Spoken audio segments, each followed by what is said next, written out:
Өнүккөн өлкөлөрдү карай турган болсок, санариптештирүү багыты мындан 30 жылдай мурун жолго коюлуп, учурда толук санариптешкен ыкмада иш жүргүзүшөт. Ал эми Кыргызстанда бул тармак жакынкы жылдары эле жолго коюлуп, азыркы тапта бардык аймактарга жана тармактарга жайылтуу иштери жүрүүдө. Биздин негизги максатыбыз ошол жергиликтүү өзүн өзү башкаруу органдарынан маалыматтарды алуудагы азыркы татаалдыктарды жоюу. То есть автоматташтыруу. Бүгүнкү күндө өзүңүздөр билгендей, биз калктын саны боюнча, турак жайдын саны, акыбалы боюнча жана мал каттоо, же болбосо эл каттоо боюнча азыр биз жаңы өткөрбөдүкпү ошо эл каттоону быйыл. Ошондо биз көрдүк, бардыгы өзүбүздүн күч менен электрон форматта өткөрдүк. Биздин аракет ишке ашты. Негизги иштин азыр бул башталышы ана дагы бул ошо санариптештирүү, аймактар санариптештирүү бул дагы бир 2-3 жылдын тегерегинде анан барып туруп толук кандуу ишке кирет деген бизде ишеним бар.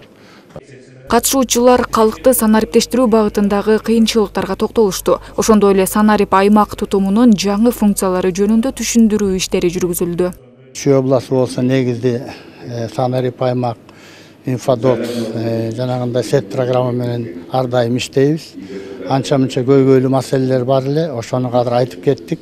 Ошону чогуу баягы системалар менен кеңешип бир ретке келтирели деген ойлорду айтып кеттик. 5 сунуш бердим. Ошо 5 сунуш аткарылса мен ойлойм, биздин бул жагынан иштер алга жылат деп. Санариптештирүү биздин болгон айыл өкмөттөрдүн баарына кирген. Бардыгы тең сет программа менен иштеп атабыз. Андан кийин бу жанагындай учет бардыгы тең мурун кагаз түрүндө болсо кадыр только компьютер менен иштеп калганбыз. Кадыр Чүй областы боюнча биз жана калктын саны боюнча биринчи орундабыз областтардан. Андан кийин баягы кожолуктардын саны боюнча экинчи орундабыз. 75%дан ашты кожолуктардын саны, калктын саны боюнча 94% болду.